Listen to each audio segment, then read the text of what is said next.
Please, ma'am. Okay. So good afternoon, ladies and gentlemen, and welcome to our 2 days International Faculty Development Program and a workshop on the topic role of mathematics on machine learning.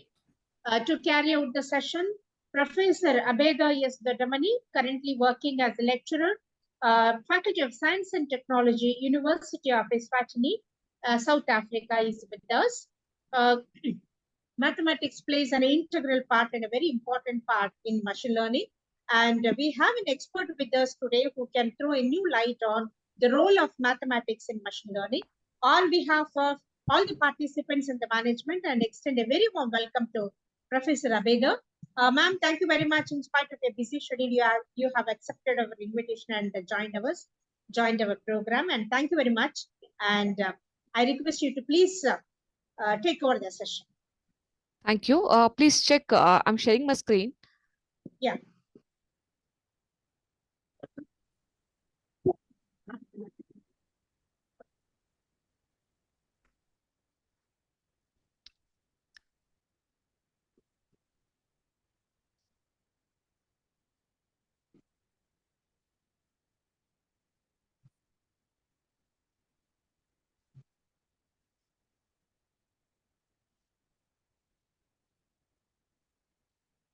Yeah. Hopefully my screen is visible, ma'am. Yes. And yes, I think my audio is clear.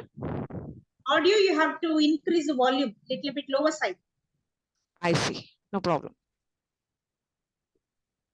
Yeah. Hope I'm now audible. Yeah, it is audible, ma'am. But if possible, try to increase the volume. I see. Actually, the other headphone was very better. In fact, I think it actually in the last moment it is not giving me a chance to speak with.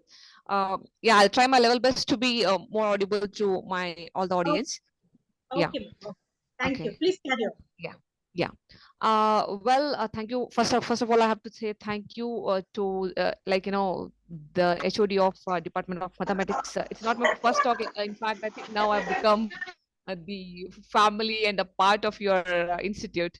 I feel indeed good to meet you again, ma'am. And now actually I've planned my talk into two parts.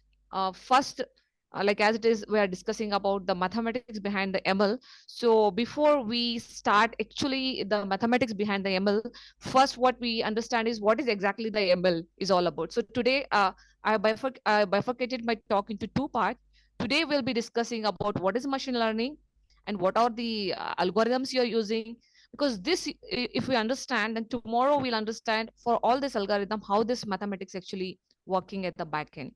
So that's how I've divided two parts. So today I'm just it's all purely for the whole understanding of the AI machine learning, and tomorrow I'll switch to the mathematical part. Of course, I have some mathematical part today also.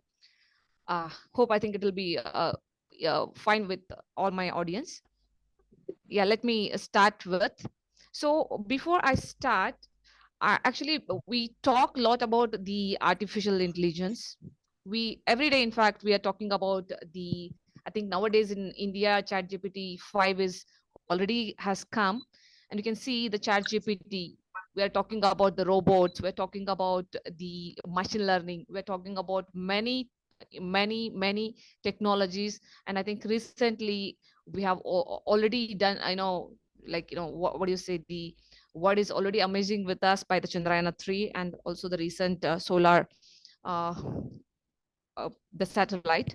So all these things, what is happening, at the back end, who is supporting us, what is actually the era which is booming now is the artificial intelligence. So we actually think the artificial intelligence is something big, something different. So let us understand what is all actually we talk about and how exactly it is correlating with the core mathematics and the statistical technology.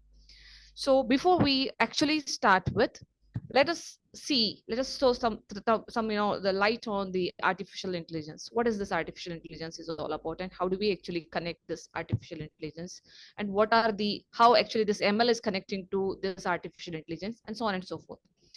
So basically, if you imagine the kid now, for us, when a child is born,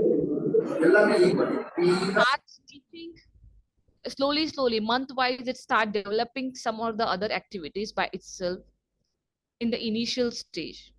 And when once, like almost 7 8 months, it start talking little, which, it's not obviously it's not a long language which you can understand, but it's try, start recognizing the colors, start recognizing the patterns, start recognizing, the people. And after maybe like, 7 8 months, the child is very reluctant to go to the unknown people when it is always known the known people. Now you have to compare the same thing to the machine. So the intelligence which the child has will be developed by the parents, by the surrounded people, and it will be like, we are feeding. If suppose we are having the Kannada language, we will teach it Kannada language. If we are speaking Hindi language, you speak, with the Hindi language, it will absorb that language. If you're speaking English, then it will absorb that language. Whatever the language you're speaking, that child will absorb all the possible languages. And also, if you observe carefully, whenever you're speaking with a child with other language, which, maybe not the usual language for the child, but still it understands, it means it has its own intelligence. And also, up to 3 years, whatever you'll be teaching, it will be going inside the child. As and when you can change it, you can mold it, you can, all this is actually with respect to the child. Now I'll come back to the machine. The same thing happens with a machine also.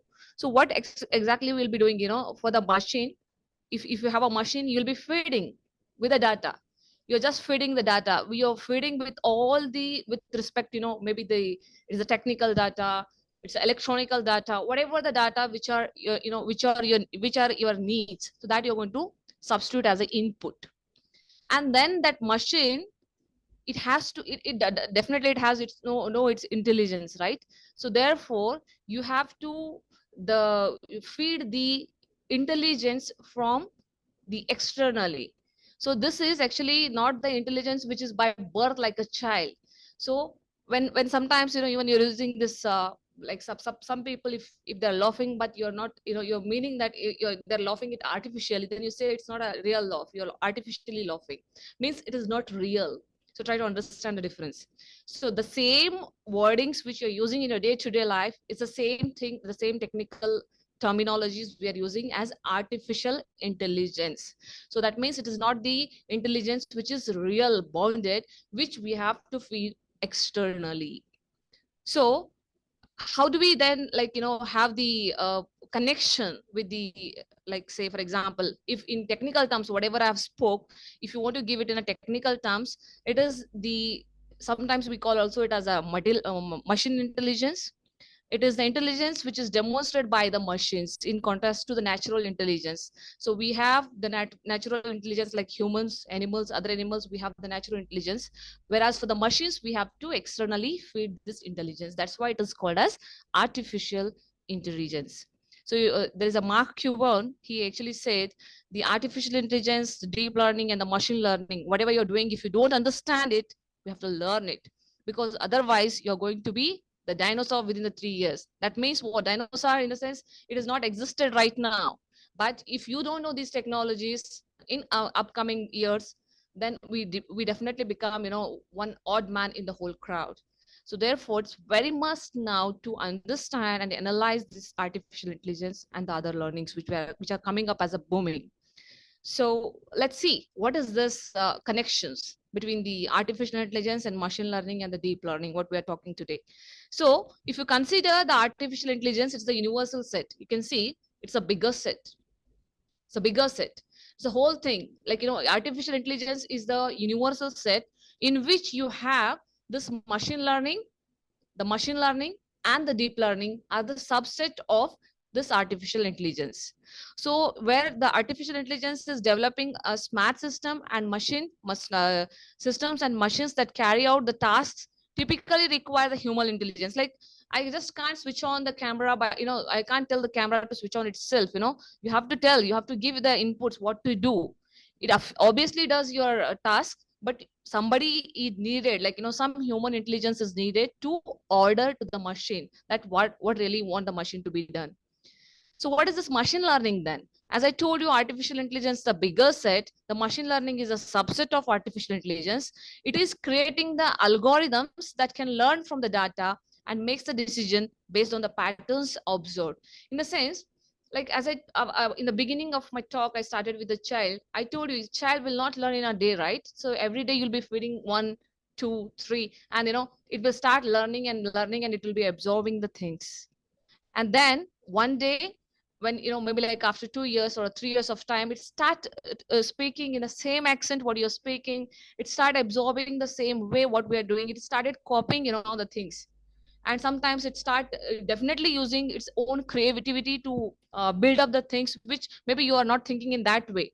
Just give the things as you have seen. Like suppose the same material we are giving it to three different people, but three different people will not think the same way. They may create the three different things out of the same thing. So it means what the intelligence human to human is differ. That's why we have different the patterns, different recognition. The same way in artificial intelligence and in machine learning also, what we have is we have different varieties of the patterns, different requirement, different data, so that in that way the machine has to learn from all this different aspect. And then what it has to do, it has to do the decision which may be sometimes correct or incorrect based on the accuracy. And then also we have something called deep learning, which is again it uses the artificial neural network. Again, we are not actually talking something new, because the brain is having so many neurons. As the neurons, if one neuron also stop working, the brain stop. So that means infinite number of neurons which are working in our brain, with which we are actually reproducing our intelligence the same way, the same pattern, the same understanding, or you can say the same case we're using it for the deep learning. So now we understood that there is a artificial intelligence which is the bigger set, which has the subset called machine learning and the deep learning. So machine learning is nothing but it's a part of the artificial intelligence. So for your suppose anybody's interested, then you can just have AI in 5 minutes. So in this particular link, you can just check what is the AI in 5 minutes and some Python data structure. This is just for you understand. I mean, the blogs are there, which is bit interested. I think I'm going to share this PPT at the end. So if whoever is interested, you can go through it. It's just for yours. I mean, reference purpose. So now, what are the branches then of artificial intelligence we have? So one of the branches I just told you, it is machine learning and the deep learning. So it's only that? No. We have the cognitive computing, we have expert system, we have vision, where image recognition, machine vision is there. I think now recently, some of you might have seen, right? Like the dead people, like the Darwin is speaking, your grandma's photo they have taken and it started speaking, it's blinking the eyes, it is smiling. All that is actually working with this vision, that is image recognition. This version is working on it. And I think you have seen many robots, and recently one of the robots, they're going to send it to the space. That also is one of the important what do you say, the consult, that is robotics. Then we have big data, where actually, as I told you today, the data is huge. It's very whoever is having the more data is the rich man now. Like in the hospital, we have many data with respect to the patients, with respect to what are the you can say that he's suffering from this, she is suffering from that. And if these are the pattern of what do you say, that the symptoms are there, then he or she is suffering from this. So all this, the recognition of data is very much possible now by using this big data. And then we have natural language processing. I'm just giving you a small examples, so that I think you guys are maybe already have seen this, but maybe not able to recognize it, that it is actually this. So when you're writing the email, if you see, if you're writing like say thank you, then afterwards it will start giving its own letters. It will start giving its own words, like okay, response, it will start typing itself. Then it automatically it will be taking. That all is working on the natural language processing. So in even your WhatsApp, if you see, you will find one audio button. So that means whenever you are sending some audio message, it will convert it into the written text. Sometimes your written test, if you see the YouTube where you can whatever you want to search, sometimes not all the people will be knowing the spellings, right? So you can search the voice search. So voice will be converted into the text, text will be converted into the voice. All this things are happening by using the natural language processing. So where your translation is important, where the classification and clustering is there, it is extracting the information and converting it into the required form. And this neural networks which I was talking about is the deep learning, where you will talk about deep neural network, you will talk about convolutional neural network, and ANN. You will talk about all the networks here in the neural networks. That I was telling you, like in the NLP, this is also the sub part where speech to text and text to speech. I also give you some examples. So these are some branches, few branches which are now the common people, every layman also using unknowingly. So let's see now, what is this application of ML then? We have seen the branches of AI. Then what are the applications of ML? Where are we going to use it? So if you see in image recognition, so like in the old age we have some blurred images and which is not clear. So those blurred images, they make it as a clear image and they'll give you the new fresh image. So there, and also it also for example, this I'll be when in our next slides I'll be showing some examples where we'll be feeding the data as the images and how we'll get the input. And it is automatic language translation. So if, for example, myself, now I'm here in South Africa where their language is Zulu, they'll speak the local language as Zulu, but I don't know the language Zulu, right? So what I do is whatever they're speaking, I just convert it in the form of English, and it will try to tell me what exactly it is translating. The same way when you go to Paris, the French language, it's very helpful that you want to tell in English and it will convert it into French. The front person will definitely understand what you really want to tell. So this is automatic language translation. So this is all actually still it's all available in your mobiles. You can see this is nothing but it's a part of machine learning. Medical diagnosis, very very very important.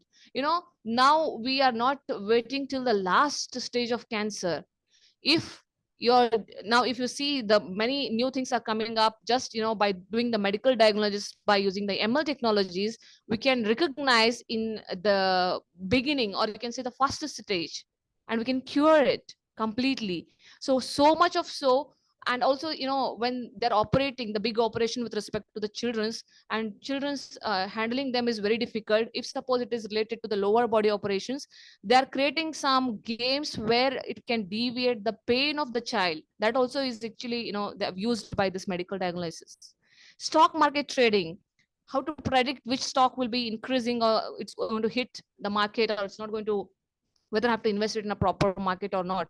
So that also will be done by the machine learning. So online fraud detection, actually, especially, they'll just give you many kind of like say offers, and they ask you to click the button and we go for it. And then we will be like, unknowingly we'll be in the online fraud detection.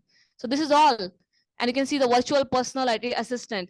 So now in the big bazaar and in like, in big malls, especially like airports and all, there is no person like what do you say, the in person will not be standing there, like no people will be standing there to help you. There is a virtual assistant who will help you, who will guide you definitely to show you the roads. Sometimes I don't know the passport.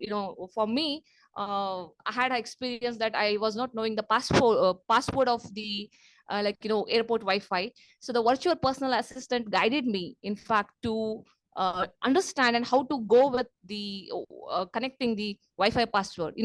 That way it's a small thing, but actually it is very impactful because the language issue will be there. I know Hindi, they don't know Hindi. I know English, they don't know English. These things will not come in picture when you have a virtual personal assistant, he or she that understands your language and will help you in the way you want.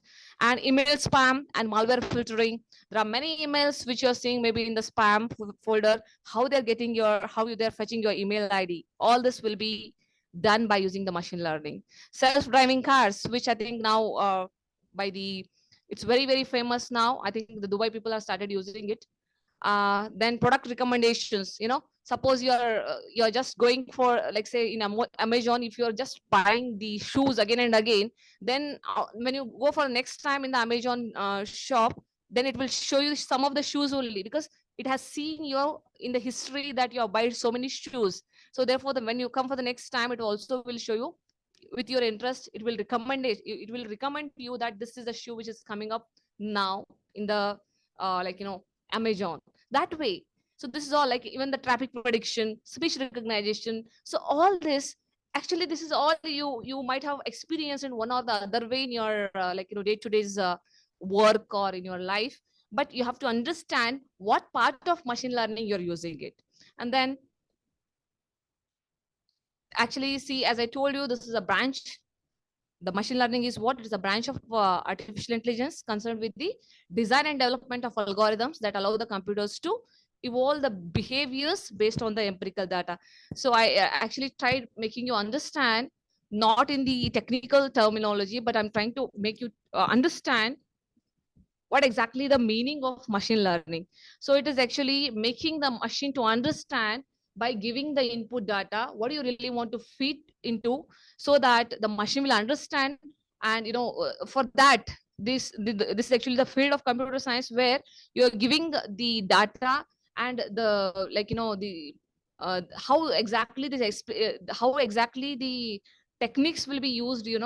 It's mathematics and the statistical techniques which are giving it to the computer, so that it will become able to understand and learn the data without being explicitly programmed. So we just can't program it likewise, because suppose I want the ice cream, is I want ice cream only. If you're getting chocolate, it is not demonstrating the proper say the output. So that way, whatever the data you're training for, the output should be what you're expecting, not any anonymous output will be acceptable. So therefore, in order to uh, give the what do you say, the train the data, we need these two strong technologies, that is mathematical and statistical technologies or techniques, in order to make the machine to learn.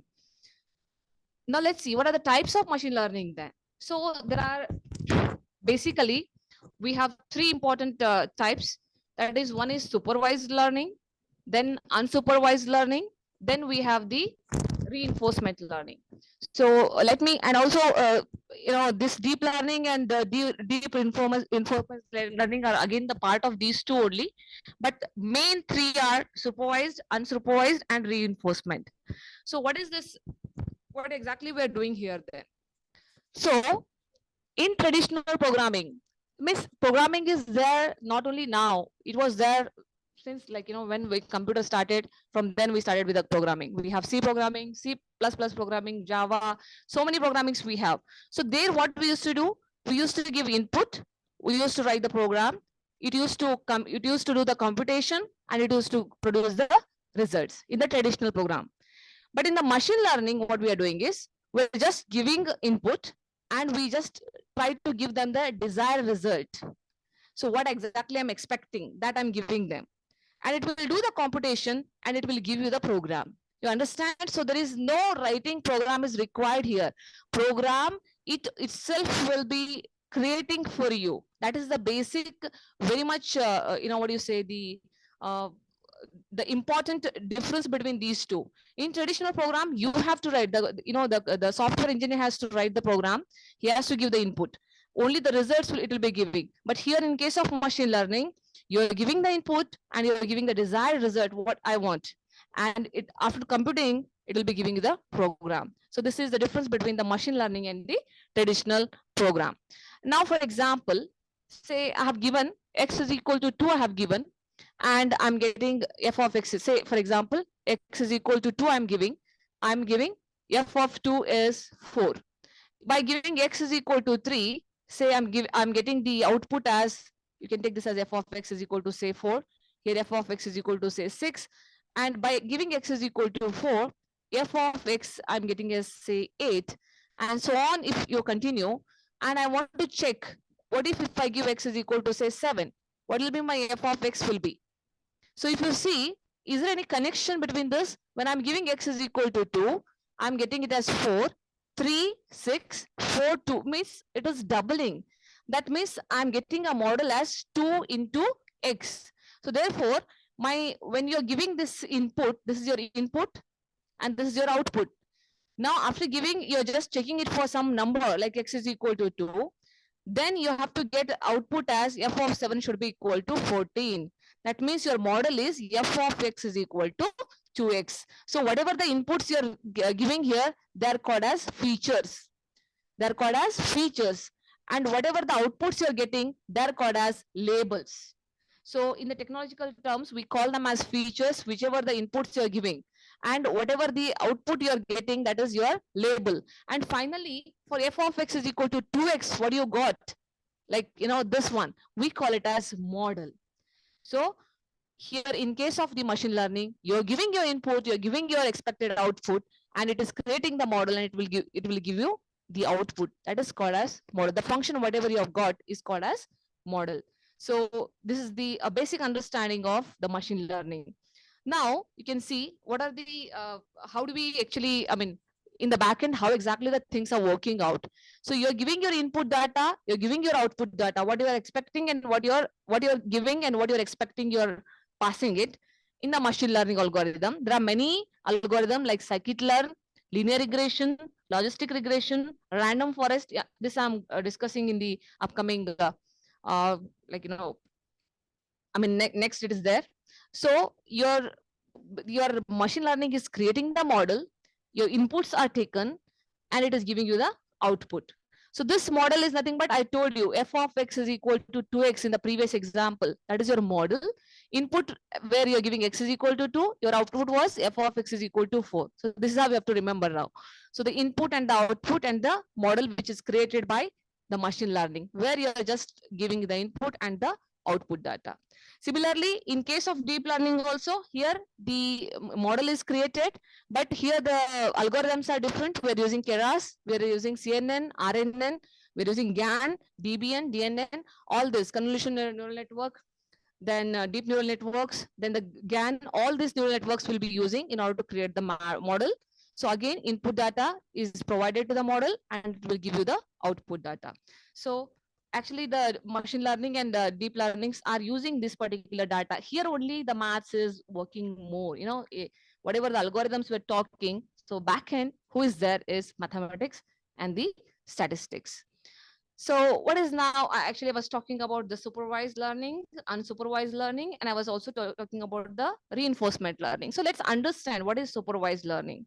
So the term, if you see the supervised, means somebody is supervising you. You're learning, it's in a simple understanding, you're learning something under the supervision of someone. Like means, like the teacher is teaching the students and students are learning. It's a supervised learning. If student is learning by himself without help of anybody, it's unsupervised learning. So in a simple terminologies, not in a technical terminologies, but in some simple terminology, supervised learning is learning under the guidance of someone. So how? Now, if you see this is your data which you're providing. You're providing the duck, you're providing it as duck, you're providing it as not duck, you're providing this as not duck. So in the supervised learning, it will give you the predictive model. It has to predict. If suppose I've given, whether if it is a bird I have given, whether I have given the rabbit here, it has to predict. So that predictive model will be created. And then if I give you this bird, it has to predict as what? Duck. If I give the rabbit, it has to predict it as what? Rabbit. So this is supervised learning. One simple example. Then here you're using the classification. It means it is classifying as whether it is a bird or not. Whether it is a duck or it is not duck. It's classifying. That's it. If it is duck, it will say duck. If it is not duck, it will say it is not duck. It is just doing the classification in the supervised learning. In unsupervised learning, it is using the clustering algorithm. So here if you see the same data we have given, and in unsupervised learning, it is clustering because it will take these birds as one category and these two as one category. You can see this one, they have taken as one. This rabbit, it has taken as one, and this one, it has taken as separately. It is clustering depending on their features. So this is the difference between supervised learning and the unsupervised learning. Here we're using the classification algorithm. Here we're using the clustering algorithm. So I'll go in detail here. You can see in supervised learning, for example, one more example I've taken. So you have seen some of these structures of mathematics we have taken depending on the sites. So this is my labeled data, and I'm trying to give it as the input one. So I have to train my model now. So I've labeled as what? Label means I have to name them. So if it is having the 6 sides, I'm telling it as hexagon. If it has 4 sides, I'm telling it as square. If it is 3 sides, I'm telling it as triangle. And then I have to model. When I'm training my model, so it has to predict, right? So how it is going to be? Like say it has to predict. How it has to predict is, suppose I'm getting this with the 4 sides, it has to predict it as square. If it is having 3 sides, it has to predict it as triangle. This is my training data. It is not training. I mean, I'm using it as a training data. So for example, you have 100 number of data. You're dividing into 80 into 20 ratio, and this 80% of ratio you're using for training your model. So for example, I have to now you have ChatGPT. I was repeatedly telling you, now you have ChatGPT 5, how it knows so many things in the world. You just ask it anything.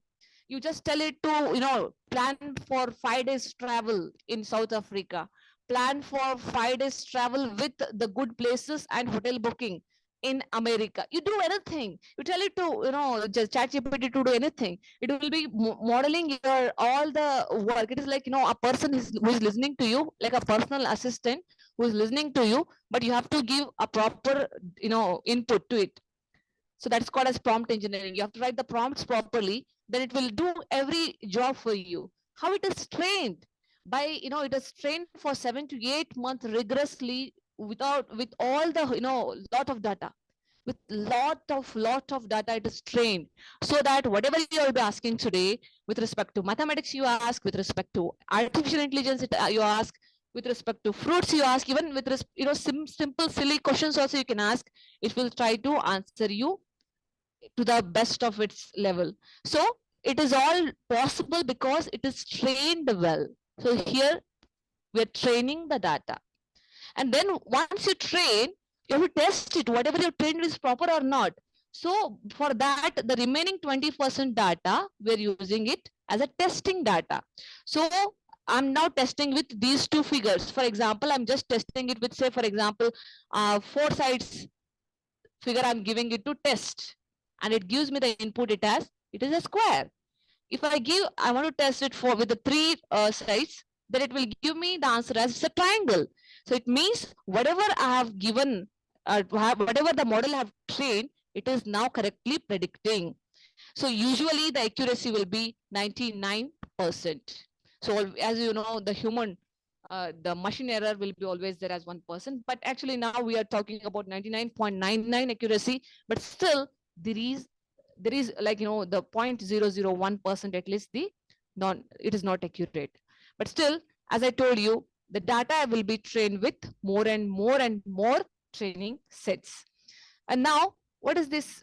Like in the supervised, you have seen 2 types, and now here in unsupervised learning, what we are doing here also I'm giving the input data. You can see I have given the apples, and I've also given the watermelon, and then it is creating the model, and the output is, see, it is classifying into 2.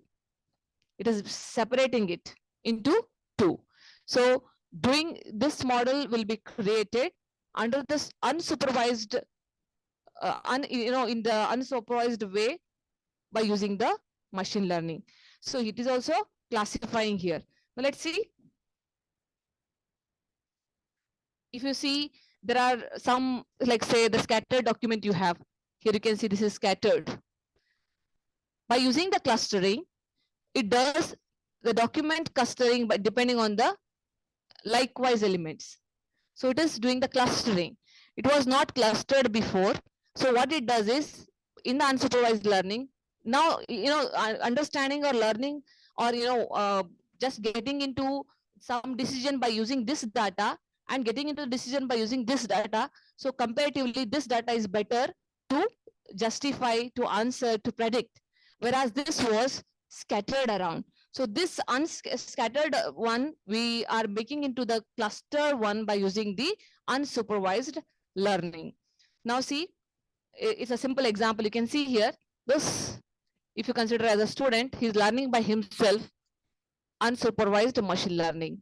Whereas the teacher is teaching, obviously 1 plus 1 is not 10, but still the teacher is teaching the machine to learn or the student to learn is a supervised learning. Just to, I just got the cartoon cutting in one of the paper.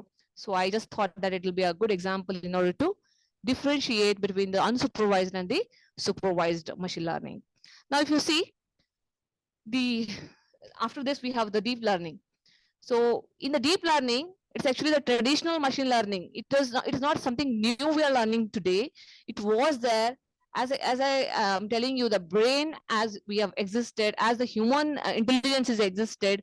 So this artificial intelligence also is existed. So here we're actually, it's a traditional way of making the learning. So like let me tell you here. Third, which one was there? In the reinforcement learning, it's very interesting. What we does is, if suppose you're telling your children, right, sometimes you have to do the homework.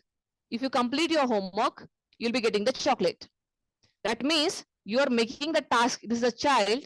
You're asking the child to do the homework, and once it does the homework, you're giving the chocolate.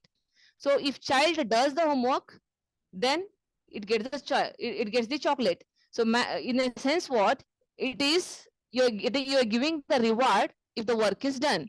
If no work is done, then there is no reward. So it is simple way of understanding the reinforcement learning. So you can see the cat is sitting. If it is walking, and then it will get the fish to catch. It's a reward. If it is sitting, then there is no reward. So reinforcement learning is, whenever the machine does the things, the output has to be given as the reward. So reinforcement learning is the, what do you say? It is like, it's not neither somebody is guiding you, nor you're guiding by yourself. If you complete the task, if you predict the model, you'll be getting the reward. Then this kind of learning means there is a force. There's a force on you in order to do the things, in order to fetch the reward. This is the simple understanding of reinforcement learning or reinforcement training. Now you can see here, there's a dog. She's telling you to do some actions. What reward she'll be the dog will be getting? It will be getting the bone once it does the jumping. So actions, then rewards. He or she he is observing this. So this is your agent. This is the environment. So this is nothing but the reinforcement learning. So if he does the things, you'll be rewarded. That's how. In the reinforcement learning, what we have is, we have input raw data like this, which is the mixture one. You can see.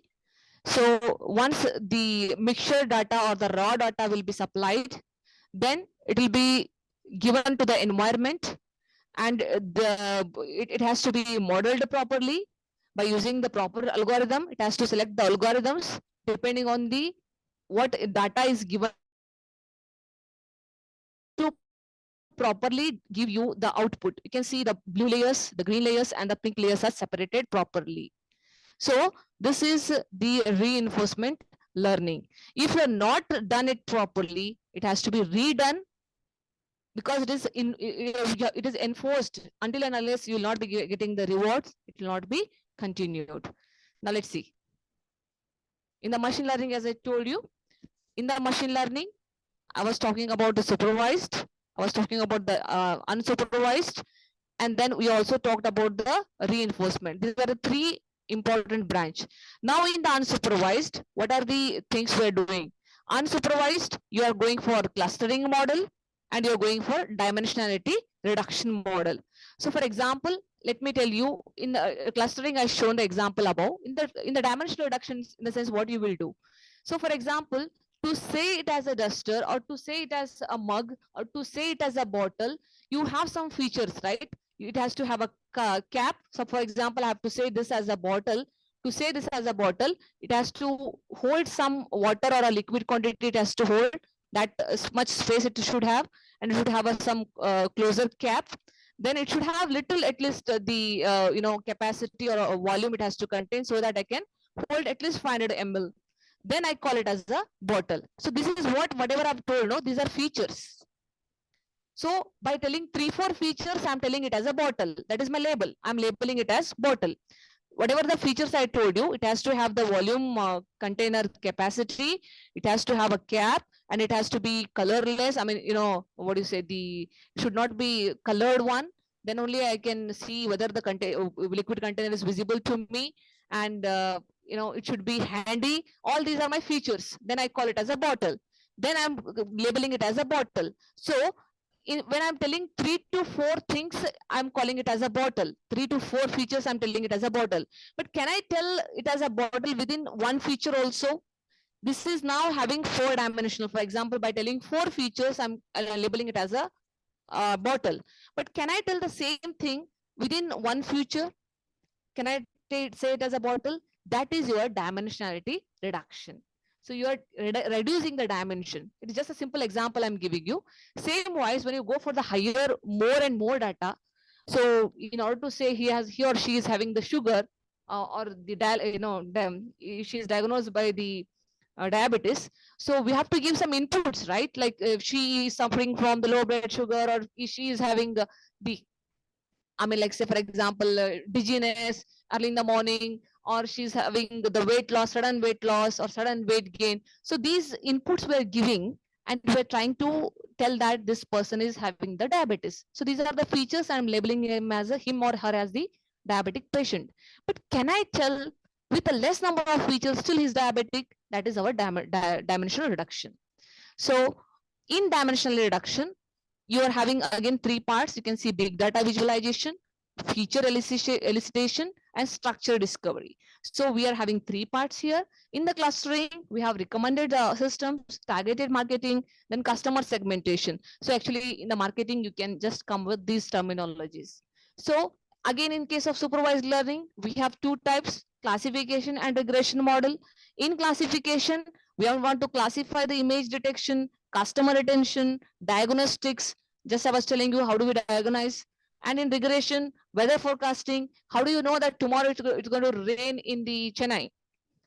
How it's all depending on the weather forecasting.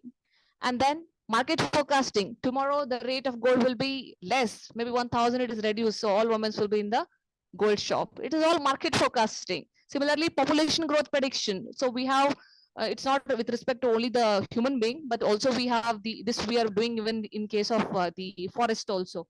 Nowadays the tigers are getting lesser and lesser, or some species are increasing, which are more in number, which is again threat. So that all predictions will be done by the population growth prediction. And similarly, in the reinforcement learning, the game AI, it's very important and interesting in case of the children, they're behind it.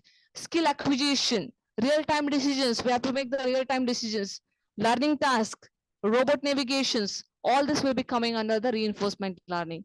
So we have the branches and we have the varieties. Then in the supervised learning, you can see you're training the input data, and you have a target output that I want this. Then you have some errors. As I told you, you'll be having a 0.01% or sometimes 0.5%, depending on the inputs what you're giving. If your training data is very less, obviously the error will be more. Then you're using the optimization methods, creating the model and predicting the output. Whatever the predicted output is there, that you will check whether it is correct or not. This is your predicted output and this is your targeted output. The difference between them will be your loss function or the error. So for example, you wanted to target f of x is equal to 2x was your model you're supposed to calculate. And if you're getting the predicted output also as 2x, then it is the error will be 0. If it is 2x you have predicted, you're getting say 2x minus 0.01 or plus 0.01, then that will be the error. So that's how we're going to have the loss function or the error in case of the supervised learning. And in case of the ANN, like in the deep neural networks, the same thing. Here also you'll be using the input data and the output data, and you're using the optimization method. And here the model will be created, the prediction value will be calculated. Here we call it as cross entropy or the mean squared value. We'll take the mean of the square of the error, so which will be always positive. And then how it actually works in case of the supervised learning. So you'll be giving the raw data, which you are labeling, that is called as training data. So it will extract the features. So it will take it as, okay, these are the features which is giving. So let me take it as one input, two input, I mean, one feature, two feature. That way it will be extracting the features, and it will create the feature matrix. It will train the model, and the model will be evaluating. So whether whatever the model you're evaluating, that is giving you the prediction correctly, that will be done. And then this one is your training data. So whatever your predicted model is correct or not. Mom, I think somebody has switched on their audio. Can you just request them to switch off it?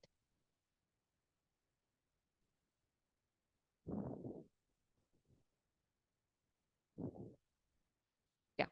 So that then we have to predict the model, then we'll be labeling the final product. So in the supervised learning workflow, you'll be having both the training and the testing set. So you have the whatever I have actually explained now, it's given in the theory. So in the machine learning, as I told you, you'll be having the collecting data. So here you can see it's very important, 3 categories. We have to collect the data, whether it is a raw data from the Excel or XX, or it may be the text files.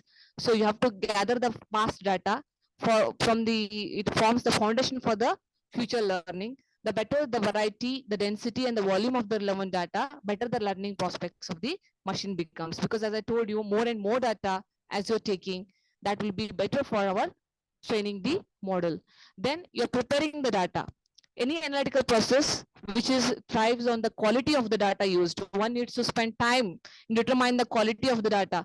You can't just take the vague data and waste the time in training the machine, but you have to use the preparation of a data is very must. Whatever the data we have collected, we have to prepare it. We have some outliers. For example, when you're collecting the age of the people, sometimes you'll get the outlier as 150 years, which is obviously outlier. You can't have the age of 210 degree. It's obviously an outlier. Or you can't have the age in terms of negative 0.02. It is an outlier. So all this data will be considered as outlier, which you have to remove. So for that, exploratory analysis is perhaps it's a very important method in order to get the nutritional content of a data, means a better data. Then you have to train the model. This step involves choosing the appropriate algorithm and representation of a data in the form of model. And then you have to the clean data. I mean, here when you're preparing, you're cleaning the data, splitting into two parts. One is training data, another one is testing data. The proportion, as I told you, better is 80 to 20. But again, it actually depends on your prerequisites. So the first part is called as training data, which is used to develop the model. And then the second part will be the testing data, which you have to whatever the model you have predicted, to check whether the predicted model is correct or not, you're going to test the second part. So that is for your reference. Then evaluating the model, whether whatever the model you have created, to check the accuracy of that, the second part of the data, that is the test data, is used. The step determines the precision in the choice of the algorithm based on the outcome. So outcome, how exactly we're getting the outcome, depending on that, which particular algorithm you're using, whether you're using the regression algorithm or classification algorithm, or you're using the remaining other algorithms like we have ANN, CNN. Depending on the output, you'll be deciding which particular algorithm you'll be using. Then once you're done here, if you want to have you want to improvise the performance, then this type might involve choosing the different model. Like for example, here you use the regression model. After using the regression model, if suppose the performance is not proper, then you can go for the classification model and you can check. That way, by changing the algorithm, you can find the or you can find you can improvise the performance. So that's why the significant amount time needs to be spent in the data collection and preparation. So you have to spend a very good time in these two, so that this part will not be much difficult. So otherwise you have to check for each and every algorithm, and you have to check whatever you are modeling is right or not. So therefore, be it in any model, the 5 steps are used. One is collecting the data, preparing the data, collecting the data, preparation of a data, then training the model, then evaluating the model, then improvising the performance. So these are the 5 important steps in every machine learning one has to carry out. Then let's say, for example, we can take the top-down approach to answer the same. These are the 5 questions in which can be answered in the data science. So is this A or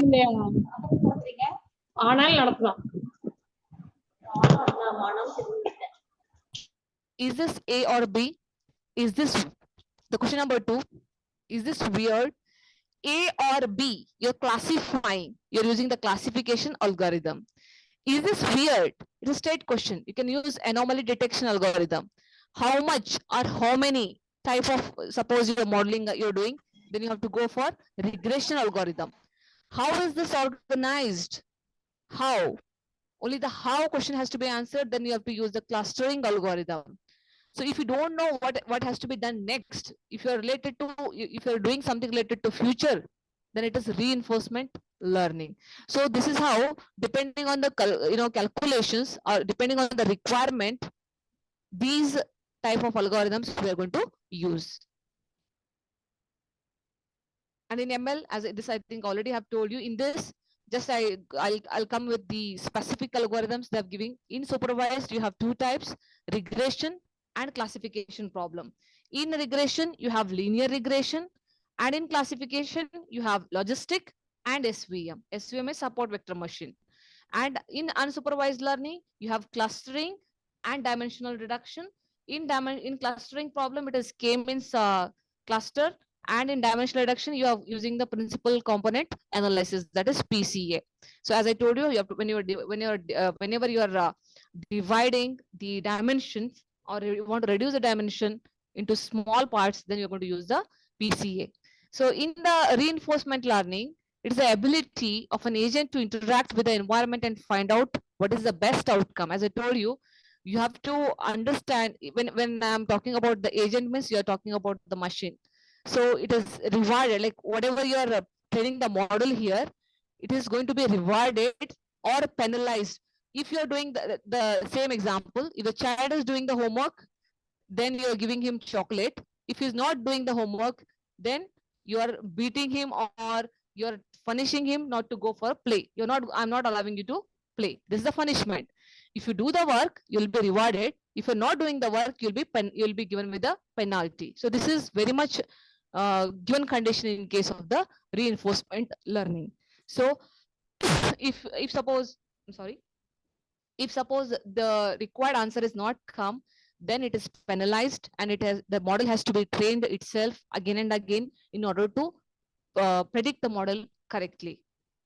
You can see the same example I have given you here. If it is given, if the agent is predicting the model, it will be given with a bone. If not, then it has to be repeatedly doing the same, or it has to go one way. Then I was discussing about the machine learning algorithms. I was telling you linear regression we have, logistic regression we have. I think it's already 12. So my mom, can I have another 5 minutes?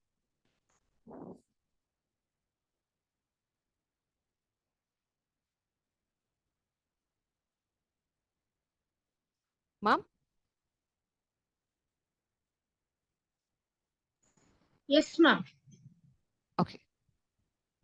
Yes, ma'am. Yes, ma'am. Sorry. Okay. Yeah.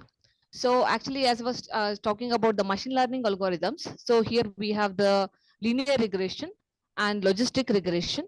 In the linear regression and logistic regression, what is the basic difference? Both are actually the regression algorithm, but in the linear regression, it is used in which the value of a dependent variable is predicted through the independent variables. And a relationship is formed by mapping the dependent and the independent variables. So here, in case of the linear regression, we have both dependent variable. For example, whenever, as I told you, the symptoms, depending on the symptoms, the prediction is going to happen. So where the disease is depending on the symptoms of the person. Similarly, some independent variables are also there. Like for example, some people are independent of the symptom, but still it is predicted. They're having no symptoms at all, but still the disease is predicted. So we have 2 categories. So if we have the dependent variable and we have an independent variable, then in order to predict the relationship which is formed by mapping the dependent and independent variables on a line, then it is called as regression, which usually we write it as y equal to x plus b, which is straight away the equation of a straight line. In logistic regression, we have a lot of data whose classification is done by building an equation. So this method is used to find the discrete dependent variable from the set of independent variable. It is the best in order to usually the sigmoid function which produces the binary output. For example, usually when you're classifying the things, whenever you're classifying the say you want to classify the you have a collection of apple and you have a collection of pomegranate together. It's in one bucket and you want to classify into two. What you do is you're going to train the model by giving both apple and pomegranate, and once when you are testing your data by using by giving one particular whether it is apple or a pomegranate, by giving the passing this fruit, it has to predict it as the pomegranate or it has to predict it as the apple. So this will be done by using the classification model. And if suppose it is more in number, the data is more in number, and if you have more number of fruits and more number of what do you say the input data, then we'll go for the different classification algorithm. Then we have decision tree. It belongs to again supervised learning algorithm, where a decision tree can be used to classify, used in the both classification as well as in the regression. So basically you can see decision tree and decision tree. So we can just relate it to the forest. There is, because there is one we call as the, I mean there are two varieties of the the algorithms which we are talking about. See, whenever you want to decide, for example, I'm going to show here that with the example will be better. I'll show you.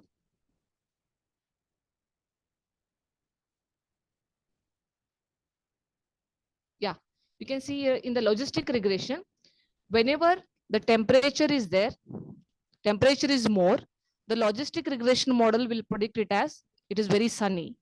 Whenever the humidity is more, and the logistic regression, if suppose it is I'm not talking about the humidity with respect to the sea around. If the humidity is more, still sometimes it will predict it as more sunny, or it may also predict it as it may rain. But when it is wind, it will predict it as it may rain. So the logistic regression algorithm will classify based on the given input. I mean, given like whether it is temperature, whether it is humidity, whether it is wind, depending on the regression model, logistic regression model, it will bifurcate into two categories. Similarly, here you can see in the logistic regression, you have the data which is scattered.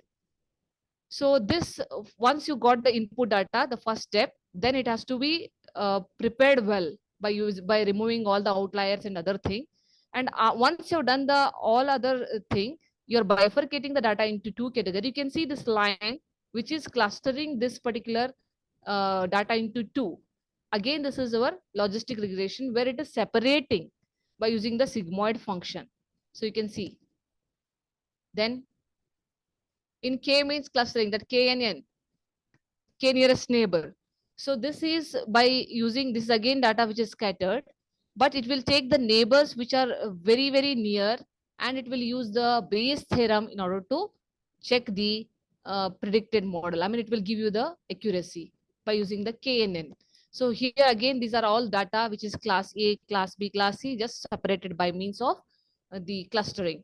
Then you can see K means before K means how the data was. After K means it was separated. With respect to the colors, you can see it is separated properly. Here also you can see KNN, it is separated this.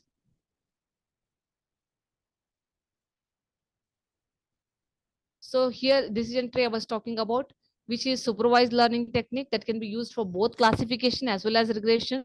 But mostly it is preferred for solving the classification problem because it is tree structure classifier with the internal loads. I think here I have an example. You can see in the decision tree.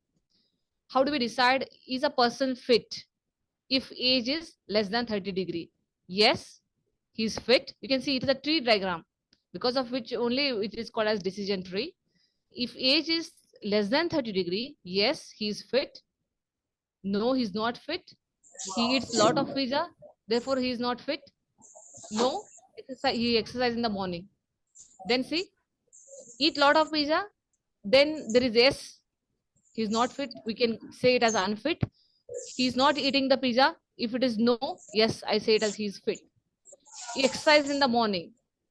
Yes. If it is yes, he is fit. If he is not exercising in the morning, then we consider him as unfit. You can see here we're making the decisions with the help of one of the algorithm called decision tree, because it is structured as decision. I mean, the tree structured. That's why it is named as decision tree. In fact, so where we are taking the decisions based on the input of a data. It's a small example I'm giving you, and you can see here one more example. Decision tree, should I accept the new job offer? So what are the decision nodes? So he, for example, you'll be having some inputs, right?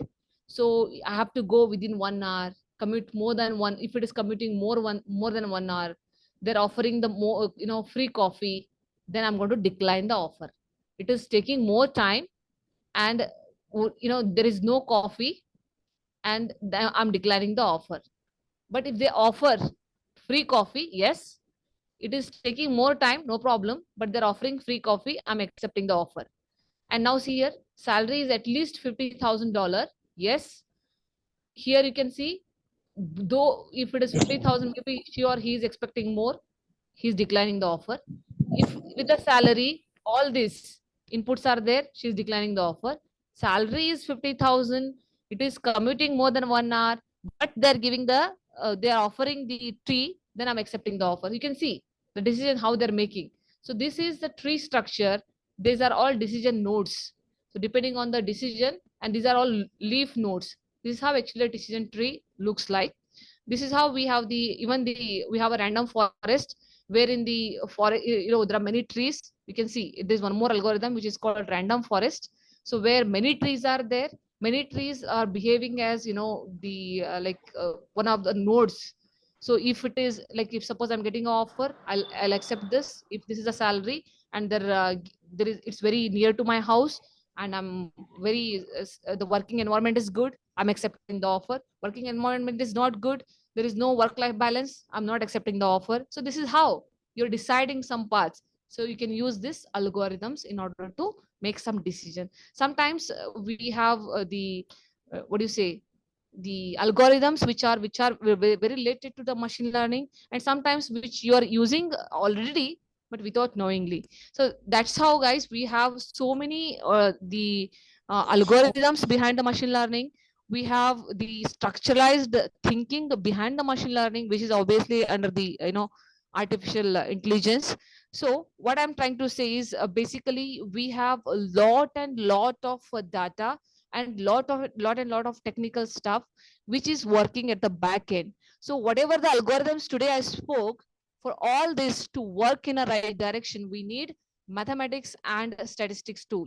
So this what is this mathematics tools, what are the important things are there, and what are the basic statistical tool we're using? All the discussion I think I'm going to carry out in the tomorrow's one more session. So I think this is all the basic inputs which we need to understand what is the machine learning is all about. So basically machine learning is the subset of our artificial intelligence, and under the machine learning we have so many things. It's like a big sea. So you can just catch up, or you can take one particular field and you can dig into deeper. So I think Mom, I can stop it here.